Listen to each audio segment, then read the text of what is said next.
여러분 안녕하세요. 여러분과 오늘 이야기할 이야기는 조직행위에 있어서 우리가 의사소통 속에서 조화리의 창, 정말 중요한 이야기가 되죠. 마음의 창을 얘기하는 겁니다.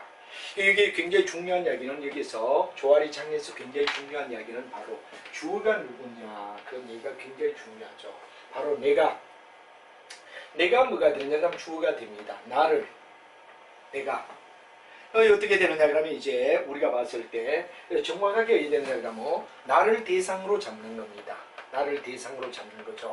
나를 갖다가 내가 의하느냐 하는 이야기와 그 다음에 여기서 중요한 이야기는 내가 내 자신을 갖다가 어떻게 되느냐 그러면 알고 있다 모르고 있다.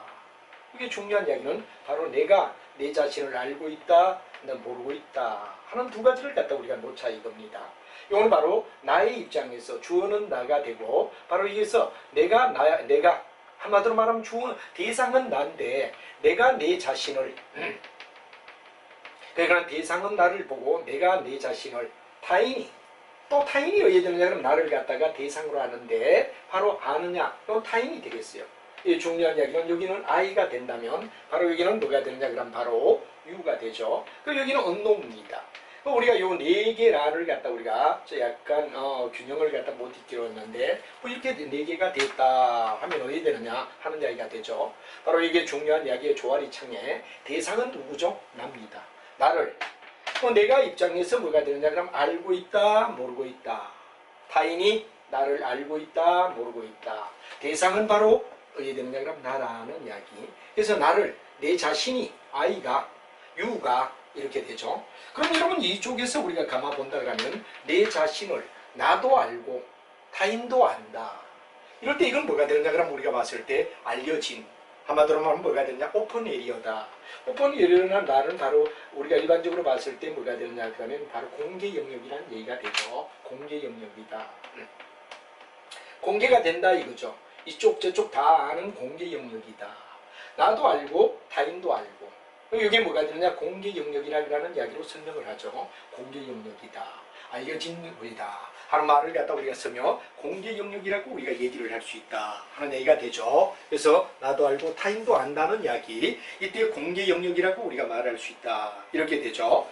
그러면 여기는 어떠냐 나는 어디에 들었냐는 모르는데 타인은 알고 있다 이거죠. 그래서 너의 장점은 뭐다 이 일종의 뭐가 되느냐 그럼 바로 우리가 봤을 때 블라인드라는 말을 갖다 우리가 쓸 수 있죠. 블라인드 뭐가 되느냐 에리아다 이런 말을 갖다 우리가 쓸 수가 있습니다. 이건 바로 뭐가 되느냐 그럼 우리가 봤을 때 가려진 한마디로 말하면 가려졌다는 얘기가 되죠. 가려진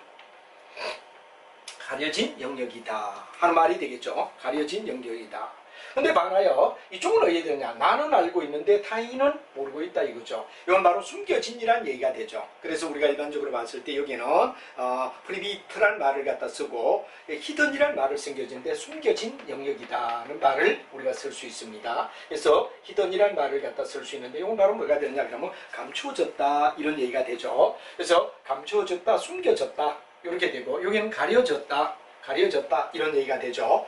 그럼 타인도 모르고 나도 모른다. 그럼 이건 뭐가 되죠? 바로 우리가 봤을 때 무의식이라는 얘기가 되죠. 무의식 영역이다. 이렇게 우리가 얘기를 할 수 있습니다. 무의식의 영역이다.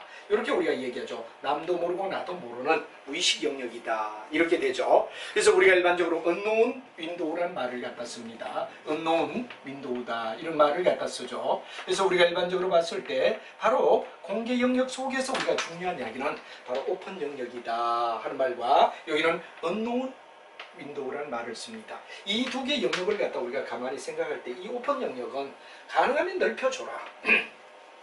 그 다음에 숨겨진 영역이나 뭐가 되냐 가려진 영역은 가끔은 상황에 따라 필요하다. 그러나 무의식 영역은 완전히 없애줘라.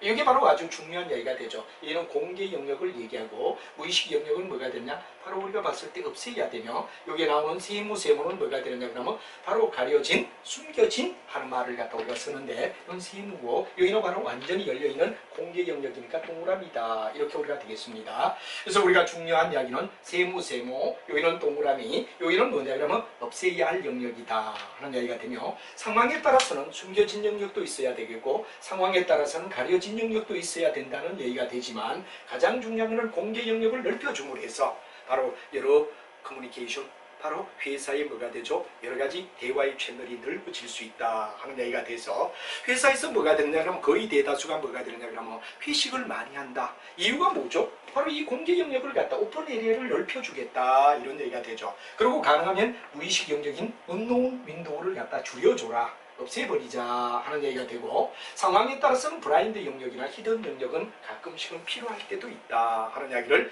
이 학자는 얘기하는데 이게 뭐죠? 조화리의 창이다 하는 마음. 소위 나를 내 자신이 안다 모른다. 타인이 안다 모른다. 이 영역에서 나오는 이야기로서 다시 한 번 더 얘기한다 그러면 뭐가 되죠? 이 공개 영역은 가능하면 넓혀줘라. 감춰진 영역이나 숨겨진 영역은 부분적으로 필요할 때가 있다. 반면에 언노운 뭐가 되느냐 그러면 윈도우는 이건 완전히 줄여라. 없애버려라. 이런 영역은 필요 없다 하는 이야기를 조알이라는 학자가 마음의 창이라는 이야기를 가지고서 얘기를 했다 하는 이야기를 여러분이 알아두시며 정리를 해나가면 될 것 같습니다. 자, 이렇게 해서 우리가 일반적으로 봤을 때 뭐가 되느냐 바로 중요한 이야기 속에서 의사소통에 나타날 수 있는 영역을 갖다 여러분하고 쭉 우리가 같이 봤다 이거죠. 같이 봤다 이겁니다. 그럼 이번에는 뭐가 되느냐 그럼 바로 의사결정이라는 이야기를 가지고 우리가 따져보자 이거죠. 의사결정을 어디에 내리느냐. 자, 중요한 이야기는 바로 조알리 창을 갖다 우리가 일단 이야기하고 그 다음 영역이 뭐가 되느냐 그럼 바로 여러분이 잘 알고 있는 하나의 의사소통의 과정을 여러분하고 같이 한번 보자. 의사결정이라는 말이 나오죠. 자, 여러분이 중요한 이야기는 의사결정이라는 말을 뭐를 가지고 의사결정이라고 얘기할 수 있느냐 하는 이야기부터 우리가 한번 정확하게 정의를 내려보는 게 중요합니다. 영어로 말하면 디시전 메이킹이다 이렇게 우리가 얘기를 하죠. 그럼 이 정의가 어떠냐? 그리고 왜 의사결정이 중요하냐를 갖다 우리가 한번 따져보자 이거죠. 여러분이 중요한 정의는 바로 목적 달성이라는 얘기가 됩니다. 바로 우리가 어떤 타켓이나 또는 아니면 뭐가 되느냐 그럼 고울이라는 얘기가 있겠죠. 타켓이나 고울이 있다 하는 얘기가 될 겁니다. 이걸 갖다 우리가 어떻게 되느냐 그럼 달성하기 위해서 많은 대안 중에 여러 가지 대안이 있다 이거죠. 이 대안 중에서 어떻게 되느냐 그럼 바로 여러분들은 뭐가 되느냐 그러면 합리적인 의사를 갖다가 합리적 의사를 갖다 찾는다 이런 얘기가 되죠. 합리적 디시전 메이킹을 찾는다 하는 얘기가 뭐가 되죠? 바로 의사결정이다 하는 정의가 되겠습니다. 다시 한번 얘기하면 그들이 추구하는 어떤 타켓이나 고울이라는 목적을 갖다가 달성한다는 얘기가 중요한 이야기가 되죠. 이 달성을 위한 대안을 찾기 위하여 합리적인 의사결정을 내린 과정을 우리는 의사결정이라고 말하더라 하는 말이 중요한 이야기가 되겠습니다. 근데 여기서 중요한 이야기는 바로 왜 이 의사결정 과정이 중요하냐 그런 얘기를 우리가 보면 경영의 모든 상황에 필요하기 때문에 모든 상황마다 이해되죠? 우리가 봤을 때 의사결정은 필요하다. 왜? 타켓 고울을 갖다 달성해야 되기 때문에. 그럼 두 번째는 뭐가 되느냐? 경영의 모든 과정이다. 이거죠. 과정에 속하는 내용이다. 의사결정은 바로 과정이다. 이거죠. 그리고 이제 어떻게 되느냐? 바로 다수에게 영향을 준다. 의사결정으로 어떤 결정을 내리게 되면 바로 회사에 있는 많은 사람들에게 다수에게 영향을 주기 때문에 여기는 굉장히 중요한 여기가 상황별로 그리고 과정별로 그리고 다수의 영향을 갖다 준다는 이야기로 우리가 설명할 수 있다 하는 이야기가 의사결정의 정리가 되며 중요한 이유 바로 이거다 하는 이야기를 알아두면 되죠. 그 다음에 이제 우리가 중요한 이야기는 바로 이 개인의 의사결정 과정을 갖다 우리는 앞에서도 얘기를 했습니다만 합리적인 경제인이다 이렇게 볼 때가 있었고 그 다음에 관리인 모형이다 하는 사이몬 이야기가 나오는데 이건 어떠냐? 한마디로 말하면 여기에 관리인 모형이라고 하는 말은 제한적 의사 바로 뭐가 되냐 의사결정을 갖다 우리가 얘기하는데 일종의 뭐를 갖다 얘기하죠? 바로 합리적 경제인이다 그럴 때는 월급만 주면 모든 의사결정에 합리적인 대안을 갖다 내놓는다.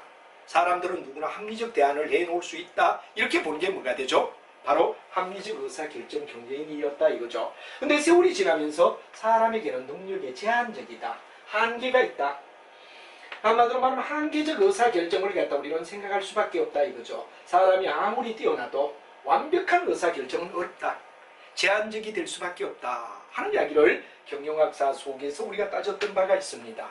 여러분이 가만히 생각하지만 뭐가 됩니까? 고전적 의사결정이다 하는 말과 그 다음에 우리가 잘 아는 뭐가 되느냐 인간 중심적 의사결정이다 하는 이야기를 우리가 우리가 앞에서 배웠죠. 물론 고전적 의사결정에는 테일러의 과학적 관리법이라든가 그 다음에 뭐 우리가 봤을 때 여러 가지가 있겠지만 뭐가 됩니까? 프랑스 페요리만은 관리 과정론, 프랑스 페요리 말한 페요리의 관리 과정론, 그 다음에 외부에 뭐가 되느냐 그러면 바로 공무원 체제를 갖다 얘기하는 바로 일종의 하나의 공직사회, 이런 이야기들이 전부 다 고전적 의사결정을 얘기했다 이거죠. 이때는 철저히 이를 중심점으로 이끌어갔다 이런 얘기를 했습니다. 여기에 반론을 갖다 편 게 뭐가 됐냐 그럼 메이오의 바로 인간 중심적인 거, 메이오의 호손 실험부터 얘기를 했죠. 여기는 철저히 인간 중심으로 해야 되느냐 그럼 바라봤다. 요 1번과 2번까지는 뭐가 되느냐 그럼 바로 여러분 중요한 뭐가 되죠? 인간은 완벽하다, 합리적 의사결정을 내린 사람이라고 봤다 이거죠. 근데 여기에 뭐가 되느냐 그러면 바로 이렇게 너무 한쪽으로 치우치지 말고 중간으로 오자 하는 얘기가 경영과학이 되었다라는 얘기가 되죠. 경영과학이 세 번째로 나타나는 내용이 되죠. 바로 버나드와 사이몬이라는 학자가 나왔죠. 이 사람들이 나오면서 뭐가 되느냐 그러면 경영이 커다란 변화가 일어났습니다.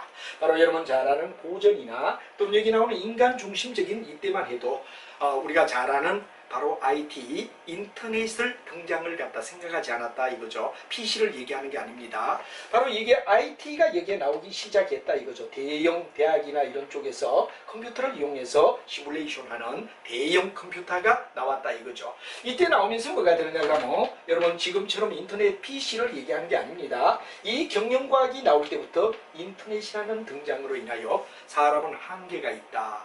아무리 그 사람이 완벽하다 그래도 뭐 절대 전능은 아니다 이거죠. 바로 거기에는 뭐가 되느냐 그러면 문제가 있다. 그래서 인간의 한계성을 지적하고 인간의 한계성, 그래서 우리가 제한적 합리성이라는 말을 갖다 주죠. 제한적인 합리성이다 하는 말이 여기에서 나오게 시작된 동기가 바로 인터넷 등장을 얘기한다.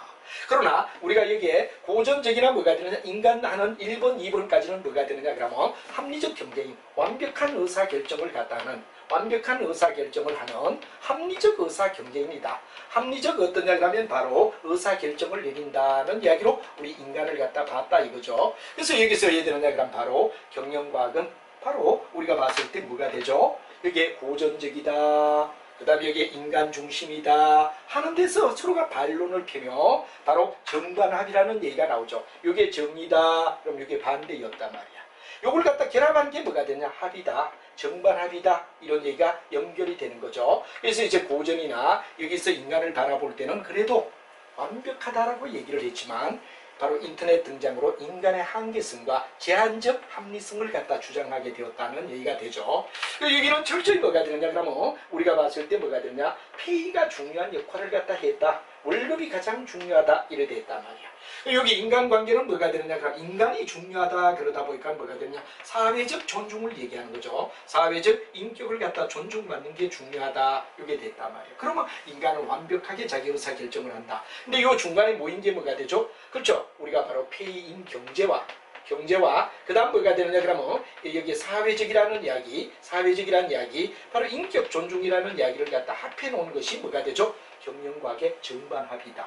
그래서 우리가 중요한 이야기는 바로 고전적인 이야기가 바로 일종의 뭐가 되느냐 그러면 페이를 중심적으로 하는 이야기였고, 여기 바로 인간을 하는 사회적 갈등을 갖다 존중을 얘기하면서 인격을 중시한다 그런 얘기가 반대가 되죠. 이게 정이라면 요거 반, 그리고 이게 합한 정반합의 원리다 하는 이야기가 나오는데 바로 이런 이야기에서 개인의 의사결정이라는 이야기가 나오는데 바로 완벽하냐 아니면 뭔가 관리인의 관리를 갖다 받아야 하고 통제를 해야 되느냐 하는 이야기를 갖다 우리가 얘기했다 하는 이야기를 여러분이 알아두시면 될 것 같죠. 그래서 우리가 일반적으로 봤을 때 합리적 경제인이라는 건 완벽한 합리성을 가지고 있다. 그래서 완전한 정보를 수집하고 강한 모든 대안을 탐색 평가를 하고 최적의 의사결정을 내리고 바로 규범적 모형을 갖다 낼 것이다. 이렇게 본 게 인간의 의사결정의 완벽성을 주장한 게 이 두 가지.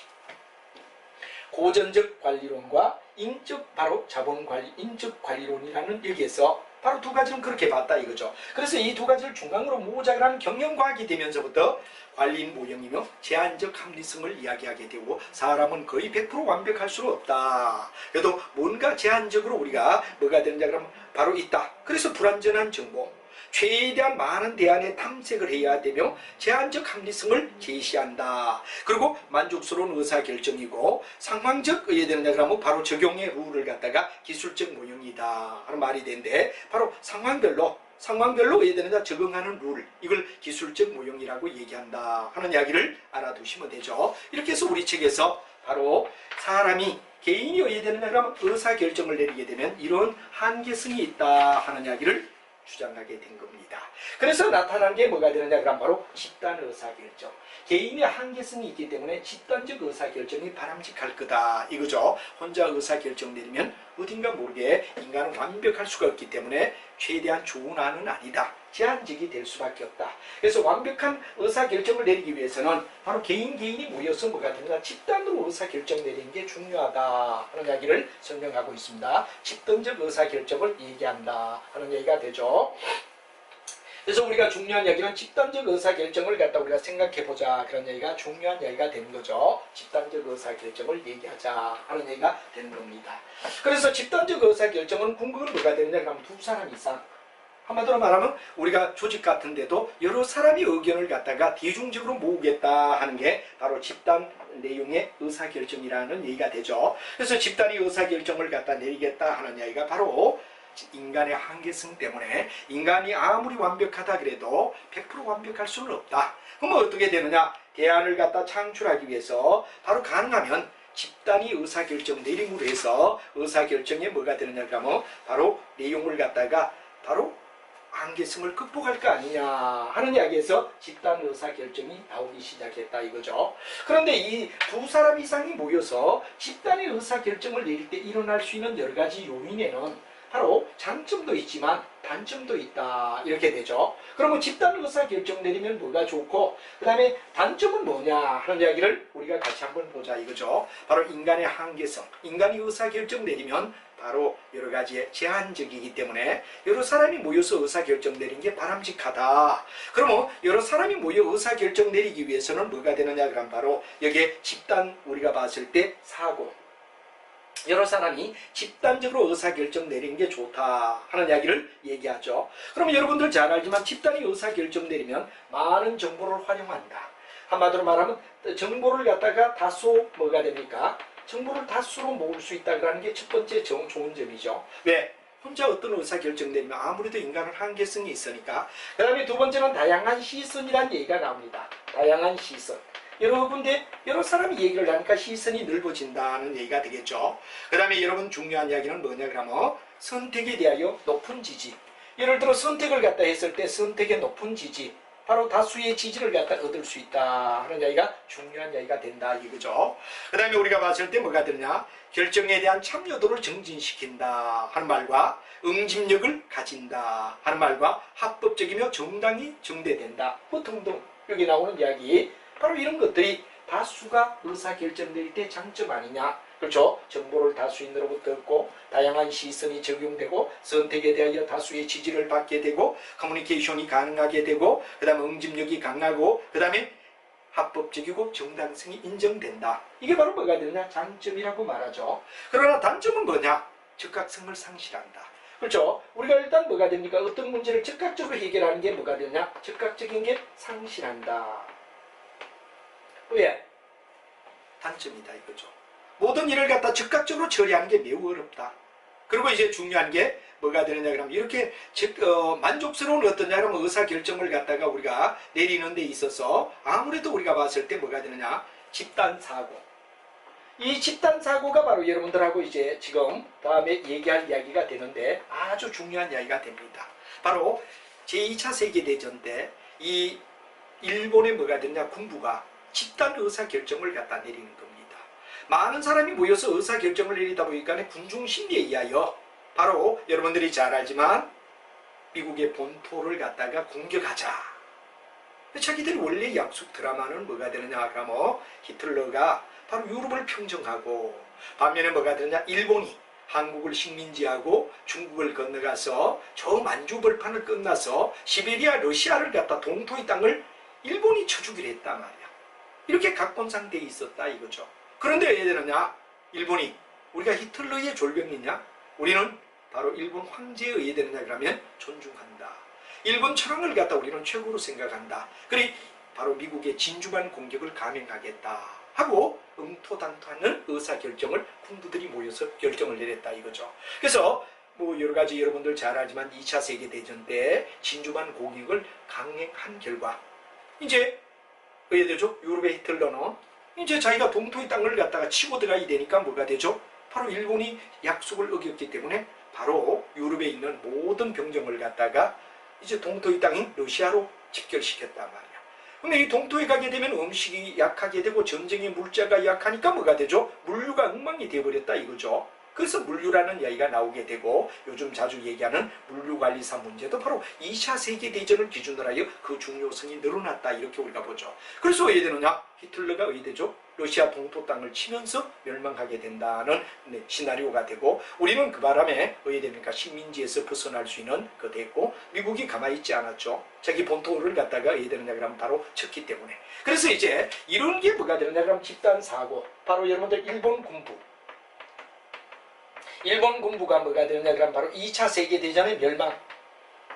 2차 세계대전을 갖다 멸망시켰던 이유의 하나가 뭐가 되느냐. 바로 여러분 잘 아는 뭐가 됩니까? 집단이 의사결정하면 좋은 점도 있지만 너무 지나치게 치우치게 어야 되죠. 군중심리나 또는 한 사람이나 일변가가 이야기하여 만약 선동자가 있을 때는 선동이 될 수 있고 또 고립이 되다 보니 잘못된 판단을 할 수 있다. 그런 게 바로 집단 의사결정의 문제점이다.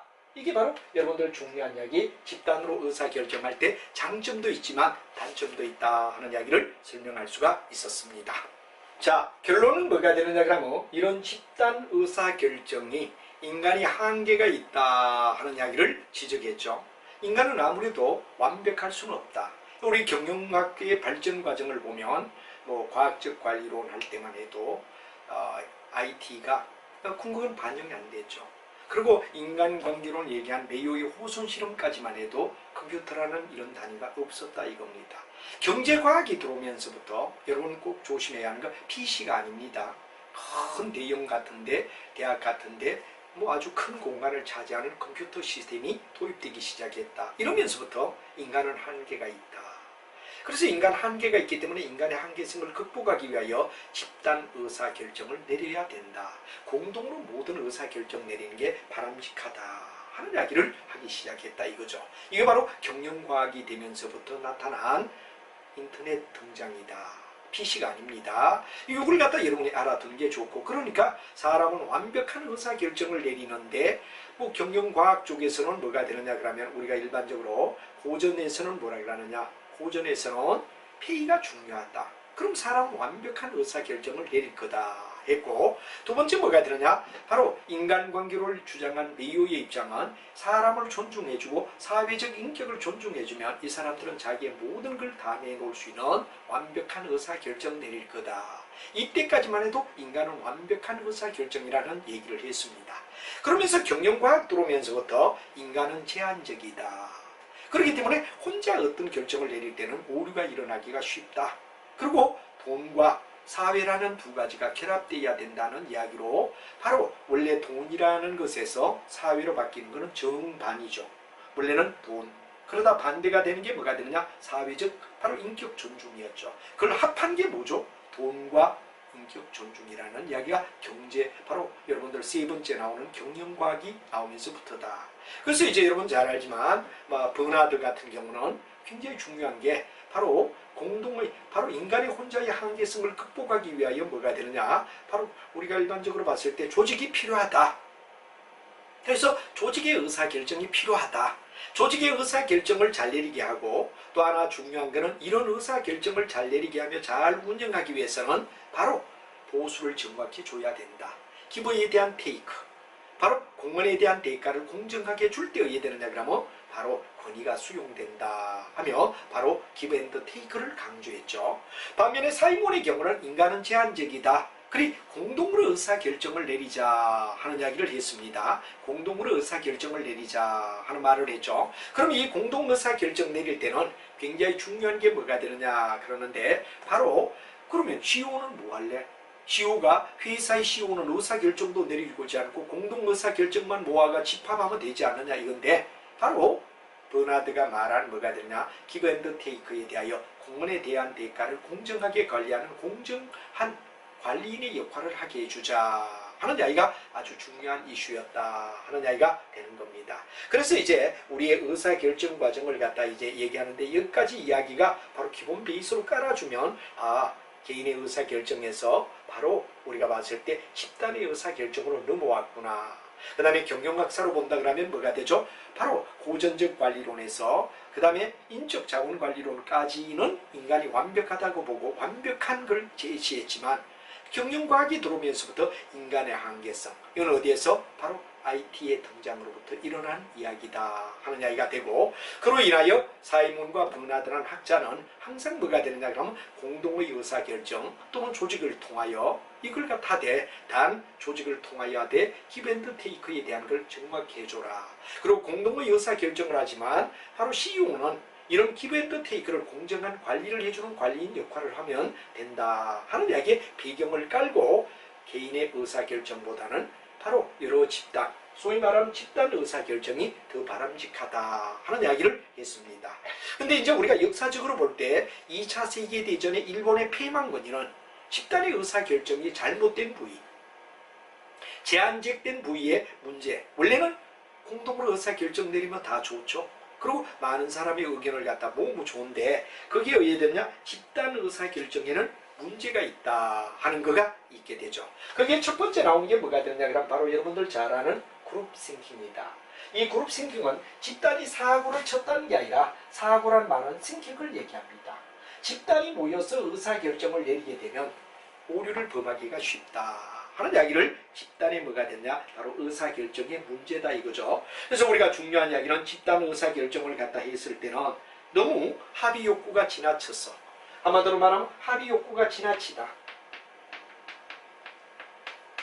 욕구가 강렬했어. 오판을 갖다 내린다는 얘기가 되죠. 너무 예를 들면 합의가 욕구가 너무 강렬했어. 잘못하다 보면 오판을 갖다 치를 수 있다. 잘못 판정을 내릴 수 있다 하는 게 그룹 싱킹의 내용이고, 여러분이 알아둬야 할 것은 2차 세계대전에 일본 군부가 너무 지나치게 고립되고 또 자기들만의 내의견을 내세우며 옳소 하고 선동자가 선동한 바람에 어떻죠? 합리적 의사결정을 갖다 지나치게 의해되느냐 오히려 오류가 일어나 버렸다 하는 얘기가 되죠. 그래서 이제 가장 합리적 대안을 갖다 찾아야 되는데 의사결정의 합의가 욕구쳐서 잘못된 선택을 갖다 하는 경우를 갖다 얘기하는데 이건 왜? 원인이 왜 그러냐? 우리 책에도 보면 외부로부터 고립됐다. 2차 세계대전에 막 고도로 지치니까 외부로부터 고립되죠. 그리고 의사결정할 때 민주적이 아니야. 누가 말빨 센 사람이 나와서 아주 선동하면 다 옳소 그리고 박수 치는 게 바로 뭐가 되냐 집단 의사결정이라 이거죠. 그 다음에 이제 토의 절차상 합리적 방법이 별로 없다. 그렇죠? 뭐 누가 나와서 이제 선동하면 말만 잘해도 그 말에 우리가 끌려가게 된다 그러는 게 집단이 있을 때의 이거이다 이거죠. 그 다음에 구성원 간의 동질적이다. 너무 군인이라는 거. 이질적인 집단도 모여줘야 이해되느냐 그러면 합리적 의사결정을 내릴 텐데 자기들끼리만 모여가 똘똘 뭉쳐서 바로 이해되죠. 그렇죠? 바로 고립되어 있는 의사결정이다 보니까 오판을 갖다 낼 수밖에 없다 하는 얘기가 되며, 여러분이 생각이 안 난다면 2차 세계대전 당시 일본 군부가 진주만 공격을 갖다가 토의해서 이해되느냐 그러면 결정 내렸던 이야기, 이런 것들이 다 하나의 역사적 과정 속에서 볼 때 바로 집단 의사결정의 문제점으로 대두되고 영어로 말하면 그룹 싱킹이다 하는 말이 되는 겁니다. 그래서 원인은 바로 여러분들이 어디 되느냐 그러면 외부로부터 고립되어가 자기들만 있을 때, 두 번째는 비민주적인 절차에 의하여 의사결정 내릴 때, 토의 절차상 합법적인 방법이 없다. 그리고 구성원 간에 너무 동질적이다 보니 자기들끼리 똑같은 입장이 되다 보니 어떤 정확한 판단 내리기가 어렵다 하는 이야기가 바로 여러분들 집단 의사결정의 바로 그룹 싱킹의 개념과 원인을 우리는 얘기한다 하는 이야기를 여러분이 알아두면 되죠. 그 다음에 이제 우리가 중요한 이야기는 바로 양극화 현상이라는 말을 합니다. 우리가 일반적으로 봤을 때 토의를 하기 전에는 A의 위치에 있고 토의를 하기 전에는 B의 위치에 있던 사람들이 토의를 한 후에는 양극단으로 가버리더라 이거죠. 양극단으로. 그래서 원래는 뭐가 되느냐 그러면 혼자 어떤 의사결정을 내린다 그럴 때는 우리가 중용입니다. 비교적 중앙에서 우리가 살아가겠다. 어떤 중간에서 결정을 내리겠다는 얘기가 되죠. 그런데 왜 되느냐? 이게 바로 뭐가 되느냐? 어떤 토론을 갖다 거쳐버리면 너무 지나치게 바로 왜 되느냐? A쪽으로 편향 가든지 아예 극과 극을 따르는 B쪽으로 편향적으로 가버리든지 양쪽에 A 리스크 또는 아니면 바로 쿠션 시프트 양극단적으로 어떤 약간 의사결정이 밀려버리더라 이거죠. 이런 현상을 갖다 우리는 양극화다 이런 말을 갖다 쓰는 거죠. 그래서 양극화는 우리가 일반적으로 봤을 때 어떻게 됩니까? 찬성하면 아주 찬성하는 쪽으로, 반대하면 아주 극대의 반대를 갖다 하는 쪽으로 극과 극을 달린다 그러는 게 양극화 현상이라는 얘기가 되죠. 그래서 이 집단의 양극화가 왜 일어나느냐? 우리가 찬성하면 보통 이제 혼자서 어떤 결정 낼 때는 위험하니까 이되죠. 중앙 정도. 자기가 이해되느냐? 그럼 중앙에서 우리가 일반적으로 말하는 중용이라는 말을 많이 쓰죠. 근데 왜 되느냐? 여러 명이 모여가 바로 집단이 모여서 의견하면 찬성이 아주 찬성하는 쪽으로, 그 다음에 반대하면 아주 반대하는 쪽으로 극과 극을 갖다가 대치하는 상황을 갖다 유도한다. 극과 극을 간다 하는 이야기가 뭐가 되죠? 바로 양극화를 얘기하는 이야기가 된다 하는 이야기가 되죠. 그래서 양극화가 일어나는 이런 현상을 갖다 우리는 일반적으로 뭐라 그러느냐? 그렇죠. 우리가 책임 회피 때문에. 왜냐하면 반대했다 나중에 너 반대했잖아. 또 찬성해. 그러니까 반대를 못하는 거야. 찬성하면 아주 찬성하는, 반대하면 아주 극렬하게 반대하는 쪽으로. 그래서 바로 여러분 잘 알지만 상당히 원래 있던 점보다도 더 멀리 찬성 쪽으로 아주 반대를 하면 극절한 반대, 중용으로부터 너무나 흐트러지더라 하는 이야기가 양극화를 나타낸 거. 그래서 여러 집단이 모여서 사람들이 모인 가운데 의사결정을 낼 땐 이런 현상이 일어나는 걸 우리 양극화 현상이라 부른다 하는 이야기가 되죠. 그다음 두 번째는 책임을 회피하려고 그런다. 두 번째는 과도한 자신감. 군중심리란 말이 되지. 군중심리. 군중심리가 적용되기 때문에 그런 문제가 일어난다 하는 말이 되죠. 그 다음에 이제 우리가 봤을 때 또 어떤 문제가 있느냐 그런 얘기가 된데, 일본 구성은 의견을 갖다가 선도한다 이거죠. 그래서 우리가 일반적으로 봤을 때 양극으로 흩어지는 것이며 바로 잘못하다면 중도보다는 바로 선동자가 있다 이런 얘기가 바로 일부 구성원들의 의견에 선도하는 사람이 있다라는 걸 선동자를 얘기하는 거죠. 그래서 보통 책임을 회피하려고 아니면 뭐냐 과도한 자신감 아니면 의견을 갖다 선도하는 입장, 이런 이야기가 선동자가 나온다는 이야기가 되는 게 바로 우리가 봤을 때 뭐가 되느냐 그럼 바로 중요한 뭐가 되느냐 그럼 바로 양극화. 중용이 아니라 바로 극과 극을 달리면 찬성하면 아주 찬성, 반대하면 아주 반대하는 쪽으로 흩어지는 이야기를 바로 양극화 현상이라고 불러준다 하는 이야기를 여러분이 알면 되죠. 그 다음에 이제 동조화라는 말은 쉽게 얘기하면 뭐가 되느냐, 따라간다 이런 얘기가 되는 겁니다. 그래서 우리가 대표적으로 만약 예를 들어서 우리가 막대기를 가인데 5인이 있는 집단이 있습니다. 여기에서 1인을 갖다 우리가 제외시킵니다. 그러면 우리가 1인이 따로 있고 5인이 있는데 우리 4사람이 뭐라 그러냐, 그럼 막대기 길이가 있다 이러면 1과 2가 있다 이러면은 1과 2가 별 차이는 없지만 2가 좀 작아. 근데 이 4사람이 5인 중 1인 외의 4사람은 바로 예를 들면 그럼 2가 길다라고 하자. 2가 실제로는 조금 짧은데 2가 길다라고 말하자. 합의를 시키는 거예요. 그러면 이제 우리가 5명이 또 그 자리에 모여서 어느 게 기냐 이럴 때 A, B, C, D 우리가 봤을 때 뭐가 되느냐, 4사람은 합의한 사람들이 여기 2는 합의를 안 한 사람이 있어. 그러면 A도 어떻게 되느냐, 2가 길다. 실제로는 1이 긴데도. 그 다음에 B도 2가 길다. C도 2가 길다. D도 2가 길다 하면 2가 볼 때는 분명히 1이 길다 말이야. 그런데도 어떻게 되죠? 2가 길다라는 대답으로 연결될 수밖에 없다. 이게 뭐죠? 동조화 현상. 자기 의견을 무시하고 남과 같이 따라가더라. 그래서 우리가 뭐 가끔 친구가 강남 가면 뭐 친구 따라 강남 간다 이런 말이 있듯이 남 따라 간다 이거죠. 그 남과 의견되면 뭐 부딪히기 싫다 이거죠. 거의 좋으면 좋은 거다 하는 이야기, 앞쪽에 우리 얘기할 때도 그런 얘기가 동조화 현상이라는 얘기가 되고, 같은 값이면 의견을 갖다 가까이 하겠다 이런 얘기를 앞에서 한 얘기도 있습니다. 이게 동조화 현상을 얘기하는 이야기다. 그래서 집단이 의사결정 내릴 때는 이런 문제, 집단의 사고의 문제, 생각이 안 나면 일본 군부가 2차 폐망되었을 때 러시아 동토 땅을 갖다 치지 않고 미국의 본토로 바로 들어가자 그러며 폐망했던 이유가 집단 사고다. 너무나 고립돼 있고 외부적이고 민주적인 절차가 없기 때문이다 그랬고, 그다음에 우리가 토의를 하기 전에는 중용이라고 하는 이야기가 있는데 토의를 하다 보면 책임감이나 선동자의 선동에 의하여 극과 극을 달리더라. 찬성하면 아주 찬성하는 쪽으로, 반대하면 아주 반대하는 쪽으로 중용으로부터 멀어진다. 그래가 양극화라고 하더라. 그 다음에 5명 사람이 있는데 이 중에 1명을 빼고 4명이어야 되느냐 그럼 자기들이 짠다 이죠. 뭐라고 짜느냐? 비록 2의 막대기가 짧지만 2라고 우리가 길다라고 얘기하자. 그리고 한 자리에 모였을 때 A가 2가 길다, B가 2가 길다, C가 2가 길다, D가 2가 길다 하면 2는 1이 길더라도 2가 길다라고 동조를 하더라 하는 게 동조화 현상이다 이거죠. 그래서 집단의 사고 속에서 문제가 될 수 있는 이야기는 집단사고, 그룹 싱킹.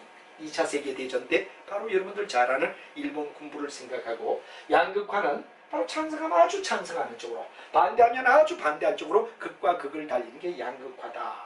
그 다음에 이제 우리가 봤을 때 동조화라고 하는 이야기는 바로 우리가 같이 어떤 의견을 내렸을 때 남들을 따라가려고 하는 자기 의견을 무시하고 남을 따라가려고 하는 의견을 가지더라. 이런 얘기가 이 세 가지가 집단 의사결정 내릴 때는 문제가 된다 하는 건 거의 암기하다시피, 그리고 내용을 갖다 100% 이해하며 나가야 된다는 얘기가 중요한 이야기가 될 겁니다. 그럼 이런 세 가지 바로 의사결정을 갖다가 바로 방어하기 위한 방법, 집단사고, 양극화 현상, 동조화, 이 세 가지를 막는 방법이 뭐죠?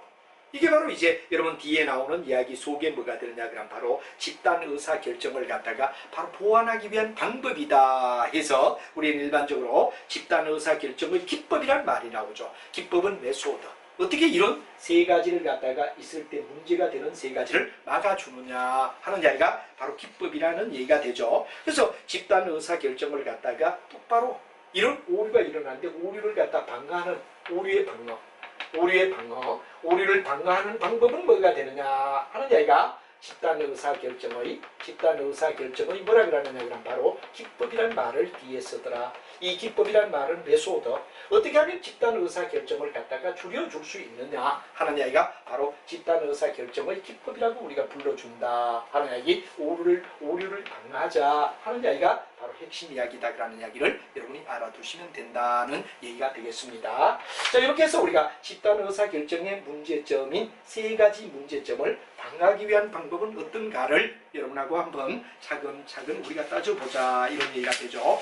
어떻게 해서 우리가 이렇게 막아나가느냐 하는 이야기를 우리가 한번 살펴보자 이겁니다. 자, 그래서 일단 뭐가 되느냐 그럼 집단 의사결정의 문제는 세 가지가 있는데 이걸 막는 오류를 방어하는 방법이 집단 의사결정 기법이라고 하는데 기법은 어떤 게 있느냐를 우리가 보도록 하자 하는 얘기가 되겠습니다.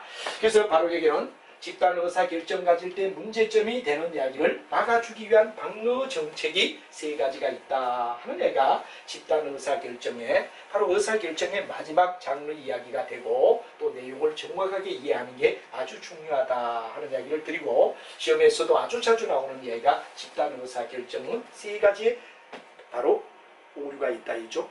그룹 싱킹, 집단이 사고할 때, 그 다음에 여러분 잘 아는 뭐가 되죠? 집단의 양극화, 찬성하면 아주 찬성, 반대하면 아주 반대하는 군중심리 선동자 책임 회피 때문에. 그리고 이제 우리가 마지막 이야기가 뭐가 되느냐 그럼 바로 동조화. 5명이 모였는데 4명이 짜고 길이가 짧은 막대기를 갖다 길다라고 주장하자 해놓고 실제로 모여가지고는 바로 모의했다는 건 얘기는 하지 않더라도 참여하지 않는 사람이 4명의 모의한 사람의 의견을 따라가더라 하는 이야기를 우리는 동조화 현상이라고 하는데, 이 세 가지가 집단이 의사결정 내릴 때 일어날 수 있는 문제다 이거죠. 그럼 이걸 막아주는 방법이 뭐냐? 이게 바로 여러분들 기법이란 말을 쓰죠. 집단 의사결정의 기법이 어떤 거냐? 방어책이란 말입니다. 그럼 이제 명목집단이다 하는 말이 있는데, 명목집단이라는 말은 말 그대로 집단이 말이지 실제는 집단이 아니다. 명목상 집단이다. 이런 얘기를 갖다가 우리가 일반적으로 봤을 때 하나의 명목집단이다 하는 말을 씁니다. 명목집단이라는 말은 우리가 대표적으로 본다면 어떠냐? 그러면 집단이지만 실제로 본다 그러면 개인 의사와 다를 바 없다. 뭐 대표적인 예가 이겁니다. 우리가 기성 뭐가 되느냐 가수들이 만약에 예를 들어서 우리가 가수 선발전을 갖다가 연다 이겁니다. 가수 선발전에 만약에 여기에 채점자가 누구냐? 채점자가 바로 여러분 잘 아는 뭐가 되느냐? 기존 가수들이란 말이야. 기존 가수가 신인 가수를 갖다가 되죠? 신인 가수 선발전에 신인을 갖다 발굴하기 위하여 채점을 할 때는 기존 가수들이 오지만 자기들끼리 토의를 하지 않는다 이거예요. 점수표에는 올리되 모이기로 한 자리에 모여. 그래서 여기서 중요한 거는 미팅은 해. 같은 자리에 모여요. 미팅은 하지만 뭐는 하느냐? 미팅은 하지만 합의나 우리가 봤을 때 합의나 뭐가 되느냐 그러면 의결을 하지 않는다. 의논하지 않는다. 뭐 누가 몇 점 줄 거냐 이런 의논을 하지 않는다는 게 뭐죠? 명목 집단. 명색이 우리가 얼핏 보면 집단인 것 같지만 명목상 집단이지 개별적으로 가수들이 따로따로 채점하니까 기성 가수들의 기존 가수들의 채점은 모이기는 하되 의논하지 않는다. 그러면 집단 의사결정을 막을 거 아니냐 하는 방법이 하나. 이게 바로 여러분 명목상 집단이다. 이런 얘기가 되죠. 그 다음에 이 대파이는 뭐가 되느냐. 바로 전문가입니다. 전문가 보통 한 7명에서 8명 정도가 된다 그러면 대상이 되는데 여기는 아예 만나지가 않아요. 미팅하지 않는다. 아까는 여기는 미팅을 해. 근데 여기는 미팅하지 않는다 그러는 게 어떠냐 그러면 아주 장점이에요. 바로 여기는 만나지 않고 서면을 통하여 여러 번 왜 되느냐 그러면 돌려가지고 바로 나중에 합의를 갖다가 유도한다 하는 얘기가 되죠. 합의를 갖다 유도한다. 시간이 많이 걸리는 거죠. 끝까지 서면을 돌려서 만나지는 않지만 서면을 통하여 합의를 유도한다 하는 이야기가 바로 델파이라는 얘기. 델파이는 굉장히 다른 데서 자주 나오죠. 경영학에서. 델파이 기법은 전문가 7, 8명이 모인다. 7, 8명인데 모이지 않는다. 서면을 통하여 의사결정 내리는 기법이다 하는 게 델파이. 뭐 아마 여러분 생산관리 속에 델파이에 의하여 어떤 품질을 갖다 결정할 것인가 하는 이야기를 할 때 많이 쓰였던 이야기가 요거다 이거죠. 그 다음에 데벌스 어디보카시라는 말은 뭐가 되느냐 그럼 바로 우리가 일반적으로 교황을 선출할 때 교황 선출법이 뭐가 되느냐 그러면 교황의 선출이 있죠. 교황을 선출할 때 이태리의 교황을 선출할 때 즉 각 지역에 있는 모든 뭐가 되느냐 선거인단들이 모여든다 이거죠. 그러면 교황으로 나온 사람을 갖다가 우리가 이제 추천하는데 너무 여론에 의하여 이 교황 좋아 그리고 선동회가 같이 말자 이거죠. 그러면 좋은 교황을 뽑을 수가 없다 이거지. 그래서 각 지역에 온 대표들이 있는 가운데서 여기는 바로 여러분 잘 아는 뭐가 되느냐 그러면 청문회를 생각하시면 됩니다. 청문회를 갖다가 진행자가 하는 겁니다. 이 진행자가 어떻게 되느냐 그러면 교황이 될 사람을 갖다 놔놓고 이 사람의 약점을 저 밑바닥부터 끝까지 끌어올리는 겁니다. 당신은 초등학교 5학년 때 의외되죠. 옆에 친구의 연필을 훔쳐갔죠. 뭐 어릴 때는 뭐 아주 아동 심리상 누구나 뭐 새로운 친구가 가지고 있다 이러면 가져갈 수도 있죠. 다들 도덕성이 나쁘지 않느냐. 뭐 극단적으로 얘기하면 이런 얘기부터 시작해서 아주 미주알 고주알. 그야말로 데벌스 디포카시 그래서 뭐가 되느냐 그러면 우리가 쉽게 얘기하면 뭐가 되느냐 그러면 이런 사람을 갖다 우리는 뭐라 그러느냐 그러면 한마디로 청문회에서 악마의 지지자라는 말이 나와요. 악마의 지지자. 데벌스 디포카시라는 말의 뜻이 악마의 지지자다. 청문할 때 아주 끝까지 해야 되느냐 단점만 제시하며 그래도 교황으로 선발이 된다면 흰 연기가 나며 축하를 하고 그분을 교황으로 모시고 청문회 할 때 워낙 이렇게 강렬하게 해야 되느냐 그러면 나쁜 점을 제시하면 편파적으로 어떻습니까? 막 사람 선동에 의하여 의사결정을 내리지 않기 때문에 좋다 하는 데벌스 어디보카스. 이 세 가지가 바로 집단 의사결정의 문제를 해결하기 위한 방안이다 하는 이야기로 마무리를 짓도록 하겠습니다.